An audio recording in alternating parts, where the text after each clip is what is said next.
juntos?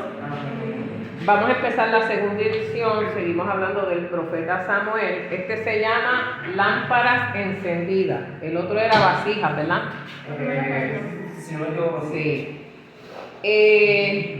Vamos a entonces entrar en la unidad número 4. 3 ministerios, un solo hombre. Y ahí tienen los 4 temitas que vamos a tratar estos 4 domingos, ¿verdad? El primero es un joven profeta de Israel. Ustedes terminaron la semana pasada las lecciones. sí.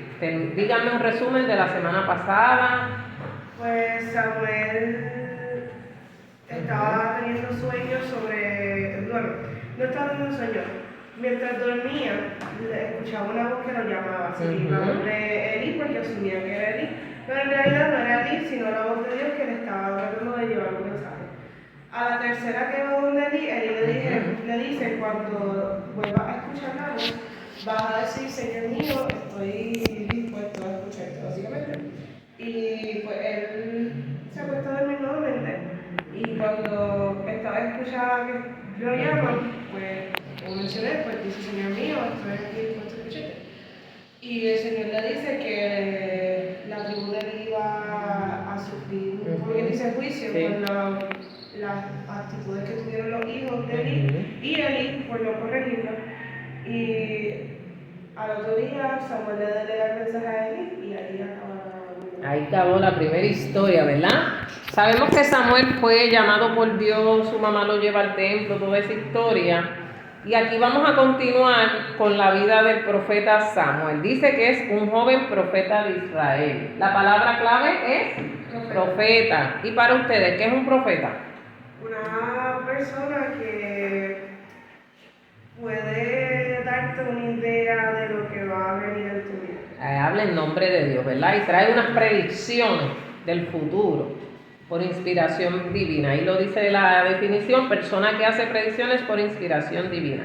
El texto, ¿qué nos dice? ¿Cuál es tu nombre, linda? ¿Cómo?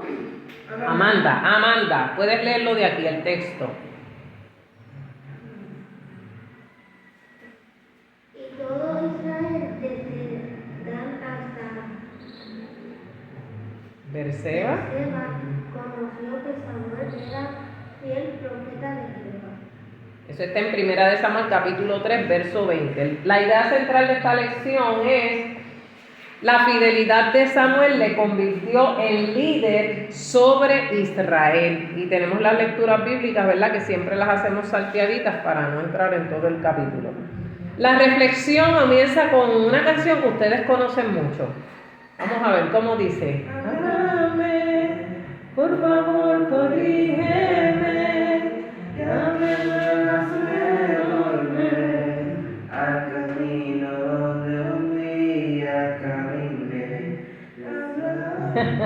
Ciertamente, ¿verdad? La palabra de Dios viene a traer corrección, edificación y consolación, ¿verdad? Siempre le pedimos a Dios que nos hable por medio de su palabra. Por lo tanto, ya vimos a Samuel desde su niñez en el templo, que recibió la palabra de Jehová, como decía Ariel, una palabra fuerte para él y sus hijos, de que iban a morir por no haber cumplido con el mandato que Dios les había dado de cuidar las cosas del templo, ¿verdad? Ahora, Samuel es juez, líder, sacerdote y profeta de Israel. O sea que tenía varios ministerios. Aquí estamos hablando de 3 ministerios, un solo hombre. Juez, sacerdote y profeta. Su fidelidad a Dios no dejó de hacer cumplir sus palabras proféticas ante el pueblo de Israel. Bienvenida, Emily. Ok, en el preámbulo dice que Israel estaba en un ambiente de decadencia moral y espiritual. Quien no cumple con su ministerio será juzgado y Dios se proveerá otro fiel ministro, ¿verdad? Para la gloria de Dios. Así que cuando el Señor nos llame a hacer algo, debemos hacerlo ¿cómo? Debemos tratar de hacerlo bien. Entonces, nuestro bosquejo de hoy es: Jehová estaba con Samuel, el cumplimiento de la palabra de Jehová y la gloria de Israel traspasada. Arieli, ¿lo puedes leer del versículo aquí? Porque les pasé los versículos, que es mucho más fácil de lo que busca en la Biblia. Vamos a comenzar a leer, Arieli. Jehová estaba con Samuel. Y Samuel creció, y Jehová estaba con él, y no dejó caer a tierra ninguna de sus palabras.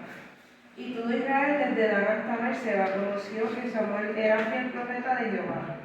Y Jehová volvió a aparecer en Silo, porque Jehová se manifestó a Samuel en Silo por la palabra de Jehová. Ahí era donde estaba el tabernáculo, ¿verdad? En la ciudad de Silo. Samuel no iba a quedarse, ¿qué? Toda la vida como un niño. Ustedes crecen, ya han crecido. Amanda es la más pequeñita, ¿verdad? Pero todos vamos a ir creciendo. Cada etapa de nuestra vida pues trae un reto. Ahora usted todavía está en la escuela elemental, el jovencito está en la superior, ya ustedes están en un nivel universitario y ya Emily va saliendo de la universidad, ¿verdad? Sí. Así que nosotros tenemos etapas en nuestra vida, no nos vamos a quedar niños como siempre, hay que crecer. Dice que estaba creciendo en estatura y gracia delante de Dios y de los hombres, y también adquirió conocimiento espiritual y madurez. Eso lo llevó a ser un profeta de Dios, cuyas palabras se cumplían, pues era Dios quien lo había llamado, y eso está en el verso 19 que lo leyó Arielí. Se ganó el respeto de su pueblo y se dio a conocer como profeta fiel de Jehová. ¿Qué otras cualidades tenía Samuel? Dice ahí, era diligente ¿en qué? En las cosas del templo, ¿verdad? Había que cambiar las lámparas, había que cambiar los panes, había que cambiar todas las cositas del templo, había que tener un cuidado especial para que todo funcionara bien. Establece y restaura el orden, porque los hijos de Eli tenían un desorden. Samuel establece un nuevo orden, una nueva adoración en Israel. De esa manera Dios volvió a manifestarse en el templo de Silo, porque allí fue donde Dios le habló por primera vez, ¿verdad? Y todo aumento en sabiduría y gracia se debe ¿a qué cosa? A la presencia de Dios en nuestras vidas. Fíjense que la sabiduría de Dios es diferente a la sabiduría del mundo. Ustedes están cogiendo matemáticas, inglés, español, ¿qué más? Ciencia, educación física, historia, también estudios sociales y diferentes clases. Eso es sabiduría humana, y usted obtiene un conocimiento que es secular, pero la sabiduría de Dios es diferente. ¿Por qué la sabiduría de Dios es diferente? ¿Cuál es la diferencia, Emily? Vamos a ver, ¿cómo es esa sabiduría de Dios? Bueno, la sabiduría de Dios pues te permite tomar buenas decisiones, especialmente orientar tu vida hacia lo que es la voluntad de Dios. Yo específicamente he notado que la sabiduría, ¿verdad?, del mundo, la que aprendemos en la escuela, se nos olvida. Sí. Como tú estás en el verano, vuelves a agosto a la universidad o a la escuela y ya se te olvidó lo que aprendiste, más o Eso es menos. así. Solamente te quedan pequeños. Sobre todo la matemática. Y entonces por eso es que los maestros tienen que volver a repasar todo otra vez, pero con la sabiduría de Dios, pues es más madura, ¿verdad? Puedes seguirla desarrollando a través de tu camino espiritual y, no, Amén. y ¿verdad? Contando con la bendición del Señor, pues no se nos olvida. Aprendes a orar, ¿verdad? Más profundamente. Aprendes a escudriñar las escrituras de una manera diferente, ¿verdad? Amanda, que es la más pequeñita, pues si sigue buscando del Señor y en ese conocimiento de Dios, leyendo la palabra, pues Dios le va a dar sabiduría también, ¿verdad? Así que Dios en su gracia vuelve a repetir sus visitas a quienes lo reciben correctamente, ¿verdad? Gloria al nombre del Señor. Piedad temprana será el más grande honor de los jóvenes. Los que honran a Dios, Él les honrará. Eso es una cita de un escritor. Desde los días de Moisés, alrededor de 400 años antes de los tiempos de Samuel, no ha habido muchos profetas en Israel. No había habido muchos profetas en Israel. Moisés fue el profeta más grande después de Cristo. Entonces entra Samuel en la escena como el primer profeta que se presenta como profeta como tal con ese ministerio, porque Dios le hablaba a los jueces, pero ellos no eran profetas, eran jueces de Israel. ¿Están entendiendo la diferencia entre un ministerio y una cosa? ¿Qué eran los jueces de Israel? Los que los juzgaban, los defendían de sus enemigos. ¿Qué es el profeta? Ahí lo dice, el profeta, la palabra clave, profeta. ¿Qué es el profeta? El que habla en nombre de quién. de Dios, ¿verdad? Así que en este tiempo de Israel se levanta Samuel como profeta. Después que pasó toda la crisis de los jueces, que el pueblo como que se quedó en el aire, están los sacerdotes, pero hacía falta un hombre de Dios que pudiera traer palabra al pueblo de Israel. Siempre va a haber alguien que ministre en la iglesia. El pueblo nunca se queda falto de palabra de Dios. Amén. Al llegar a este lugar en la historia de Israel, Samuel es justamente considerado el último juez, porque propiamente él es el último que va a tener ese ministerio también de juez o esa labor, pero era profeta y era sacerdote, o sea, tenía 3 en 1. Era multifacético Samuel. Samuel es el puente entre los jueces y el tiempo de la monarquía, porque entonces con el ministerio de Samuel van a comenzar los reyes, que eso lo vamos a ver en el próximo volumen de estas lecciones, ¿ok? Así que en la monarquía hay otros profetas como Natán, Elías, Isaías y un montón de profetas que se mencionan en las crónicas que influyeron espiritualmente en la nación. A través del libro de los jueces, cuando Dios levantaba a un juez, este guiaba a la nación en su mayoría a través de influencia política y militar. Samuel como juez guió principalmente a la nación con su influencia espiritual. No es lo mismo un gobernador que un pastor. ¿Cuál es la diferencia? ¿Qué es un gobernador? Uno que administra una región o un país, ¿verdad? Tiene diversas funciones, diferentes departamentos, diferentes secretarías y un montón de revoluciones. Sin embargo, ¿qué es el pastor? Un líder espiritual, ¿verdad? Y tiene un rebaño, tiene unas ovejas, tiene una iglesia, tiene una congregación. ¿Es igual el poder de un gobernador al de un pastor? No. ¿Por qué? ¿En qué se diferencia? ¿En qué se diferencia el poder de un gobernador al del pastor? Bueno, Y no poder, sino influencia y liderazgo. El gobernador tiene que asegurarse de que el país Funciones, Exacto. exacto. Administrar, tiene que administrar todos los asuntos del país. ¿Y el pastor qué administra? La iglesia, ¿verdad? Porque en la iglesia hay asuntos, ¿verdad?, económicos que atender, hay otras situaciones que no todo el tiempo es predicando y dando estudios bíblicos ni nada de eso. O sea, el pastor también tiene una función que es bien importante, ¿ok? Y el pastor tiene un deber espiritual. Mientras el gobernador tiene que preocuparse de que todo en el país funcione bien, ¿verdad? Que funcione bien, pues el pastor tiene que preocuparse de que la iglesia que camine muy bien, ¿verdad? Así que Dios llama a Samuel, un joven, todavía Samuel era joven, para ser profeta, y lo pone a cargo de ser juez y profeta del pueblo de Israel. Vamos a ver el cumplimiento de la palabra de Jehová, primera de Samuel, capítulo 4 y verso 1. Mire, Samuel hablaba al pueblo la palabra de Jehová.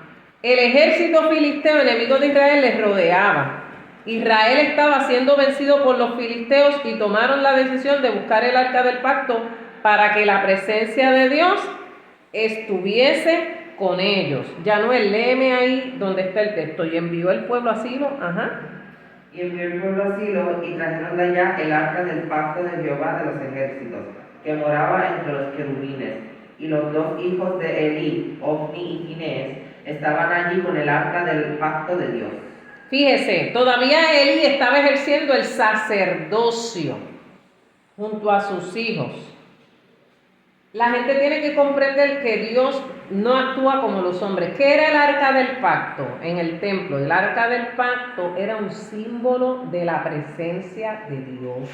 Allí era que se vertía la sangre de los animales cuando se hacían los sacrificios y el sacerdote presentaba la ofrenda. Sin embargo, ellos están ahora en una batalla con los filisteos y mandan a buscar ¿qué? El arca del pacto para traerlo al campamento, ¿verdad? Como dice ahí, el llevar una Biblia no nos santifica. ¿Qué nos santifica? Vivirla, que la internalicemos, que la estudiemos, que la vivamos en el corazón, ¿verdad? Nunca la debemos usar como un amuleto. No la ponemos al lado de la cama para que espante los espíritus, Amanda, no. La Biblia no es para eso, la Biblia es para leerla. Es para leerla, escudriñarla y llevarla siempre en nuestro corazón. ¿Qué dice el versículo 5, Yanuel? De ese capítulo 4. Lo leo de ahí del libro. Mira a ver si está en el libro. No, yo creo que no, está en la Biblia. Primera Samuel 4:5. Ujú. Ok. Aconteció que cuando el arca del pacto de Jehová llegó al campamento, todo Israel gritó con júbilo tan grande que la tierra tembló. Ellos se emocionaron tanto porque vino el arca del pacto y la trajeron a la batalla y pensaban que el arca del pacto los iba a salvar. Dice que hasta la tierra tembló y cuando los filisteos escucharon eso, ¿qué sucedió? Se preguntaron qué ocurría y se enteraron de que el arca del pacto había llegado al campamento de Israel, pero a pesar de que sintieron temor, dijeron, algo grande está pasando, se esforzaron, se alentaron y pelearon con bravura. ¿Qué nos dice el verso 10 ahí, Emily? Está en el expositor. Pelearon pues los filisteos e Israel fue vencido y huyeron cada cual a sus tiendas. Y fue hecha muy grande mortandad, pues cayeron de Israel 30,000 hombres de a día. Ajá, sigue. Y el arca de Dios fue tomada y muertos los dos hijos de Eli, Ofni y Finehas. ¿Y por qué perdió Israel? A pesar de que el arca estaba ahí. ¿Qué era lo que estaba pasando? Cuéntenme. ¿Qué sucedió ahí? Pelearon los filisteos e Israel fue vencido. Y cada cual huyó. Y fue hecha muy grande mortandad porque el pueblo estaba en decadencia espiritual, ¿verdad? Dios no iba a premiar la mala conducta de Elí y de sus hijos. Eso fue lo que vieron ustedes la semana pasada, cómo terminaron todos, lamentablemente por no cumplir con la palabra de Dios. Dice que murieron 30,000 hombres y el arca de Dios fue tomada, fue robada. Los filisteos se roban el arca, que el arca no se supone que la tocara cualquier persona. Para llevar el arca se supone que se pusieran unas varas y los sacerdotes se la pusieran en los hombros y la cargaran sobre sus hombros. La caja de madera cubierta de oro no la podían tocar. Ahí ustedes están viendo una figura de los filisteos cargando el arca. ¿Y ese era un oficio de quién? De los levitas, de los sacerdotes. Pero ahora vemos que el enemigo se ha llevado el arca. El enemigo se lleva a la presencia de Dios cuando no hacemos las cosas, ¿verdad? Como las debemos hacer. O la presencia de Dios se aleja de nosotros. Porque la presencia de Dios es santa, ¿verdad? El enemigo no se la lleva. Nos invade, nos trata de quitar la comunión, nos trata de poner ideas negativas, ¿verdad? Y ellos se roban lo que era el artículo, el elemento, el utensilio, el arca, que representaba la presencia de Dios. Así que esa derrota fue aplastante y el arca de Jehová fue tomada por los filisteos. De igual manera murieron los hijos de Eli, Ofni y Finehas y la palabra de Dios dada a Samuel se estaba cumpliendo. Ahora, ya habíamos visto la semana pasada cómo la gloria de Israel había sido traspasada. ¿Cuántos años dice que tenía Eli, Amanda? Dice ahí que tenía Eli. Léeme ese versículo. Era ya Eli de edad de 98 años y sus ojos se habían oscurecido de modo que no podía ver. Tenía 98 años, ya estaba ciego, ya estaba viejo, ya estaba mayor. Así que cuando él hizo mención del arca de Dios, viene el mensajero y le dice, mira, murieron tus hijos en la batalla, murió tanta gente. Cuando le dijeron que el arca había sido robada, ¿qué pasó? Sintió un susto en el corazón, cayó hacia atrás y murió porque era un hombre viejo y pesado. Y había juzgado a Israel por 40 años. Si tenía 98, réstele 40. ¿A qué edad comenzó? ¿A qué edad comenzó? 98 menos 40. Eso lo pueden sacar así. ¿Ah? 58 años tenía cuando empezó a ejercer el ministerio. Fíjense que no era tan joven tampoco cuando comenzó. 58 y estuvo hasta los 98 años como sacerdote del pueblo de Israel. Así que fue traspasada la gloria de Israel porque había sido tomada el arca de Dios. Elí había envejecido, había quedado ciego que no veía. Lamentablemente también perdió la visión espiritual. Porque cuando hay un líder cristiano, un líder cristiano tiene que tener una visión del Espíritu. Dios te da una sabiduría de lo alto, como dice Santiago. La sabiduría que viene de Dios es santa, es perfecta, inmaculada y te permite ver cosas que el ojo humano no te permite ver, porque las estás viendo de una manera espiritual. Amén. Los hijos de Eli también habían hecho mal uso de sus beneficios como sacerdotes. Habían llevado el arca al campo de batalla y el arca se supone que no saliera de dónde. Se supone que el arca tú no la sacaras del tabernáculo. Se supone que el arca no la podían sacar del templo. Es como si yo cogiera el púlpito que está ahí al frente y me lo llevara para un culto en la calle. No es que no se pueda hacer, porque eso quizás no tiene un valor como lo que tenía el arca. Pero lo que ya está en el templo no se supone que yo lo lleve a un escenario donde no va a estar Dios. Porque es una guerra. En esa guerra, ¿verdad? Aunque Dios era el Dios de Israel, ya Dios se había alejado de su pueblo. El arca no era para llevarla a la guerra, el arca era para adorar a Dios. El arca era para recibir el sacrificio de los sacerdotes. Por lo tanto, no era un artículo para tú llevártelo a la guerra. Así que el pueblo falló. Ellos pensaron que si quizás el arca estaba allí, lo iban a usar como un amuleto e iban a tener la victoria. Amén. Hay lugares donde nosotros podemos llevarnos una Biblia, pero la Biblia no nos va a defender de nada. O sea, no la podemos utilizar como si fuera un amuleto, como si fuera una... Esta es la espada, la palabra de Dios, pero no quiere decir que la voy a usar para en lugares que no sean debidos. Gloria al Señor, y usarlas con propósitos que no sean los que van de acuerdo a la palabra. Amén. Tenemos que ser bien cuidadosos con eso. Aún así, ¿verdad? Ellos sufrieron el juicio de Dios porque hicieron las cosas mal. Los utensilios del templo hay que usarlos con sabiduría, ¿verdad? Hay que saber cómo nosotros entramos al templo. En el templo tiene que haber reverencia. Todo está dedicado al Señor. Todo lo que hay en el templo está dedicado al Señor, ¿verdad? Los bancos, que sí, las cosas que hay en el altar, los utensilios de la Santa Cena, ¿verdad? Que es lo más sagrado que puede haber. Todo eso le pertenece al Señor, ¿verdad? Gloria al nombre del Señor. Así que Elí muere a causa de recibir esta noticia, y más que perdió a sus 2 hijos. Las noticias no eran buenas. Israel había caído en el campo de batalla y el arca de Dios fue llevada por los filisteos. Ya leímos que Elí cayó hacia atrás y murió, ¿verdad? Se desnucó porque tenía sobrepeso y había juzgado a Israel por 40 años. Qué manera tan trágica, ¿verdad? De terminar un ministerio. Qué manera triste de terminar tantos años sirviendo al Señor, ¿verdad? Que tu vida termine en una forma trágica. No, mira, Abraham e Isaac que se fueron de una manera, ¿verdad?, en paz y en calma y despidiéndose de sus hijos, y no de una manera tan violenta, ¿verdad? Lo mismo le pasó a Jacob. Jacob, antes de morir, ¿verdad?, bendijo a sus hijos.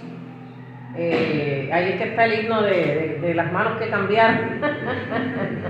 Que la bendición de los hijos de José, pues él le dio la bendición del mayor al menor y la del menor al mayor, así, los cambió. Pero es como dice Emily, se supone que cuando tú estás al final de tu vida, tú termines en paz. Tú termines en paz, rodeada de tus familiares, de la gente que te ama y haciendo la voluntad de Dios. Y es triste cuando la gente se aparta del Señor, ¿verdad?